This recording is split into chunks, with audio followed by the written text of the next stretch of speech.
अस्सलाम वालेकुम, कैसे हैं आप सब। आई होप बिल्कुल ठीक ठाक होंगे। और आज हम बात करेंगे हाइब्रिड विंका प्लांट के बारे में। और मैं आपको बताऊंगी 3 ऐसी टिप्स जिसके ज़रिए आप अपने प्लांट को, विंका के प्लांट को बहुत इजीली अपने गार्डन में ग्रो कर सकते हैं और काफ़ी अरसे तक इसके इतने खूबसूरत फ्लावर्स का मज़ा भी ले सकते हैं।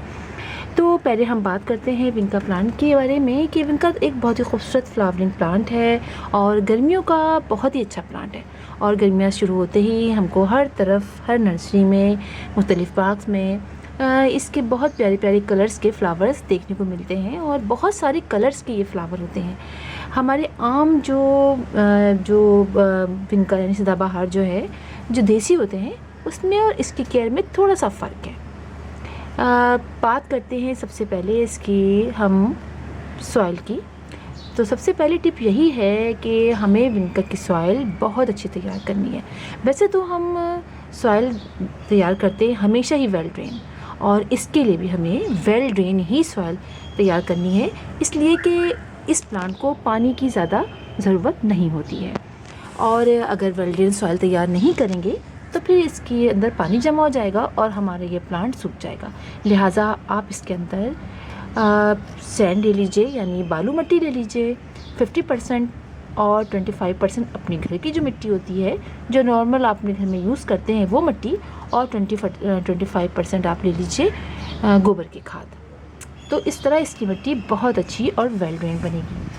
और दूसरी जो टिप है वो ये है कि आपने इसको बहुत ज़्यादा पानी नहीं डालना है। ये सबसे मेन बात है कि पानी इस प्लांट को बिल्कुल पसंद नहीं होता है। इसको थोड़ा सा ड्राई साइड पे ये रहता है। इसकी मिट्टी जो है वो ड्राई रहनी चाहिए, हर वक्त मॉइस्ट हमें नहीं रखना है। वरना हम यही कहते हैं अपने हर फ्लावरिंग प्लांट के बारे में कि गर्मियों में उसकी मिट्टी को मॉइस्ट रखिए, हल्का का मॉइस्ट होना चाहिए। लेकिन ये प्लांट सिर्फ फंगस की वजह से ख़राब होता है। एक फंगस ही है जो उसके सारे रूट्स को ख़राब कर देती है, और फिर प्लांट के सबसे पहले पत्ते मुरझाने लगते हैं, येलो होते हैं, फिर आहिस्ता आहिस्ता पूरा प्लांट ख़राब हो जाता है। लिहाजा आपने इसको पानी नहीं डालना है, और हो सके तो एक दिन छोड़ के एक दिन पानी डालिए। यानी आप देखिए कि जब इसकी मिट्टी काफ़ी ड्राई सी हो गई है तो आप पानी डालिए, वरना आपको पानी डालने की इसमें बिल्कुल भी ज़रूरत नहीं है, क्योंकि जितना हम कम पानी डालेंगे उतना ही अच्छा ये ग्रो करेगा। इसलिए कि पानी इसको पसंद नहीं होता, ये बात मैं आपको बार बार बता रही हूँ, पानी इसको ज़्यादा पसंद नहीं होता है। और तीसरी जो बेहतरीन टिप है वो ये है कि इसको आपने फुली सनी लोकेशन पे रखना है। दिन में 3 से 4 घंटे की डायरेक्ट सनलाइट जब इस प्लांट को मिलती है तो मिट्टी भी मॉइस्ट नहीं रहती है, और इसके लीव्स, इसके फ्लावर्स बहुत अच्छी तरीके से निकलते हैं। तो आप मॉर्निंग की और इवनिंग की 3 से 4 घंटे की इसको धूप दें, और ये जो बीच में दोपहर की धूप होती है उससे ज़रा अवॉइड कीजिएगा, इससे कि उससे इसके लीव बर्न होने लगते हैं, इसके फ्लावर सूखने लगते हैं। तो आपको दोपहर की धूप नहीं देनी है इसको। और इसके बाद आपने इसको पिंचिंग करते रहना है। ये बात भी बहुत इम्पॉर्टेंट है, इसलिए कि जब फ्लावर सूख जाए तो आप उसको तोड़ दीजिए, और जब सारे फ्लावर्स खिल जाएँ तो पूरे उस बंच को, जैसे ये है ना, यहाँ से सारे सूख जाएं तो आप यहाँ से इसको कट कर दीजिए। जितना आप इसको कट करते जाएंगे उतना ही ये प्लांट बुशी से बुशी होता चला जाएगा। तो ये बात आपको बहुत अच्छी तरह से याद रखनी है। और फर्टिलाइज़र की अगर हम बात करें तो फर्टिलाइज़र की कोई ज़्यादा इसको ज़रूरत नहीं होती है। बनाते वक्त हमने इस पर 25% डाल दिया है फर्टिलाइज़र, हम गोबर की खाद। और इसके अलावा आप इसको गोबर की खाद का अगर देते हैं फर्टिलाइज़र, जो भी देते हैं, तो आप बहुत डाइल्यूट करके दीजिएगा इसको। बहुत 15 डेज़ ऐसे हम देते हैं तो लिक्विड फॉर्म में उसको पसंद आता है। लेकिन अगर आप वैसे सॉलिड देना चाहते हैं तो वर्मी कंपोस्ट आप दे सकते हैं, लेकिन बहुत थोड़ा। तो इसलिए आप अगर 15 डेज़ से महीने में एक दफ़ा आप उसको थोड़ा सा 2 टेबल स्पून, जैसे ये पूरा में पॉट है, 2 टेबल स्पून डाल दीजिए, या थोड़ा सा कंपोस्ट थोड़ी सी डाल दीजिए मिट्टी हटा के। वरना ऐसा जो लिक्विड फर्टिलाइज़र हम डालते हैं गोबर की खाद का या कंपोस्ट का, वही इस प्लांट के लिए बहुत अच्छा रहता है। और एक और बात ये भी है कि इसके अंदर वैसे तो कोई कीड़े वगैरह अटैक नहीं करते, और वैसे भी हम 15 डेज़ पे अपने हर प्लांट पे स्प्रे तो करते ही हैं, और अगर आप नहीं करते हैं तो इसकी आदत बनाइए, बहुत अच्छा रहता है हमारे प्लांट के लिए।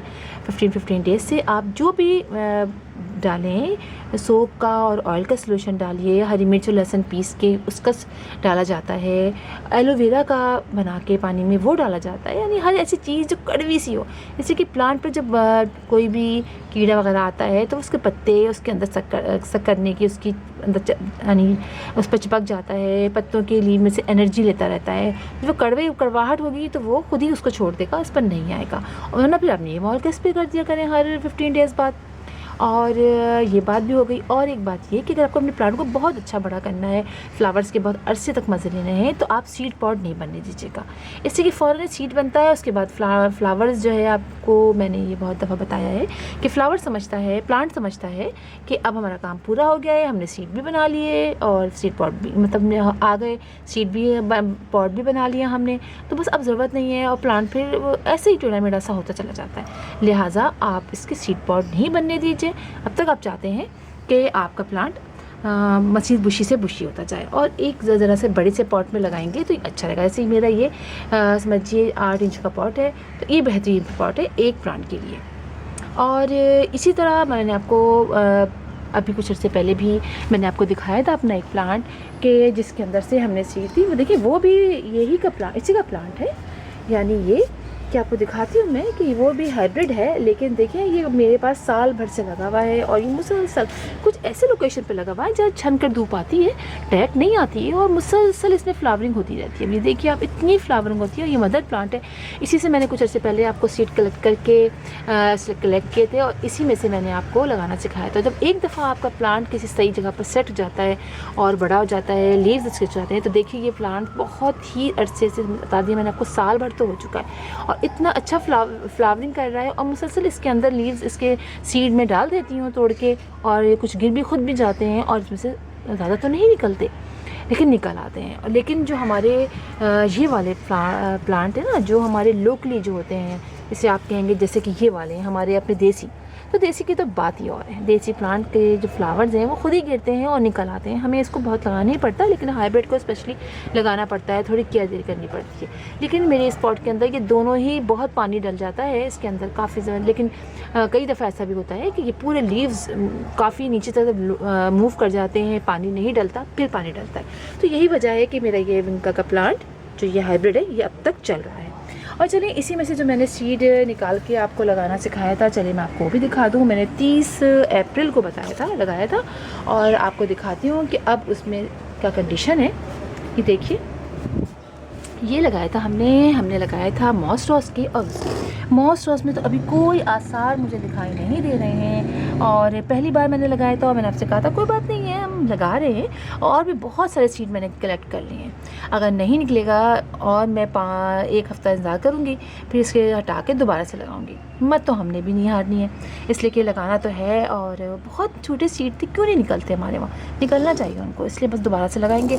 और ये देखिए, ये पेरीविंका के जो लगाए थे हमने सदाबहार के देसी, ये भी वही वाले थे, हाइब्रिड वाले थे। देखिए कितने ज़बरदस्त निकले, और मुसलसल निकले चले आ रहे हैं, यानी सारे ही सीड मेरा ख्याल है जर्मिनेट हो गए हैं, और अब जो इतने बड़े हो गए हैं और थोड़े से ये लेगी से होने लगे हैं। हालांकि देखिए लंबे लंबे से हो गए ना, तो अब मैं इसको मॉर्निंग की सिर्फ आधे घंटे की डायरेक्ट सनलाइट में रखूँगी, ताकि थोड़ा सा ये एब्जॉर्ब करें एनर्जी, तब ये लंबे नहीं होंगे। जब इसके अंदर हम डालते रहते हैं, मतलब छोटी प्लेस में रखते हैं, तो ये जो है वो लगी से हो जाते हैं। देखिए कितने पतले पतले से हो रहे हैं, तो ये वजह होती है हम इसको धूप में रखते हैं। और इसी के साथ मैं आपको दिखाती हूँ, ये देखिए यहाँ पर मैंने कुछ अपने सीड डाल दिए थे, ये पोए के साग के, और आप देखिए बेलाबर स्पिनच के, और देखिए इसके अंदर कितने अच्छे से ये निकल आए हैं। और किसी ने कहा था मुझसे कि आप वक्तन फ़ौक्तन हमें देती रहिएगा करेले के प्लांट पर अपडेट, तो ये आप देखिए करेले की प्लांट की अपडेट।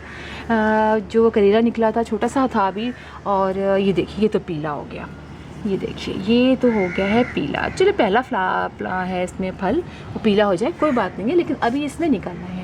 और चूँकि शायद ये एक पॉट के अंदर बहुत सारे प्लांट्स लगे हुए हैं, अब मैं थोड़ी सी जगह खाली करूँगी, क्योंकि एक छोटा पॉट है ये, 12 इंच का, 12 नहीं है, ये 16 इंच का पॉट है, और इसके अंदर लगे हुए हैं और काफ़ी ज़्यादा इधर से उधर तक ये बेल देखें होती जा रही है, फैल रही है ऊपर। और ये ऊपर जो मेरी गई है इस पर जा रही थी तो मैंने उसको वहाँ से हटाया कि भाई वो तो उनकी जगह है, आप ऊपर मत जाइए।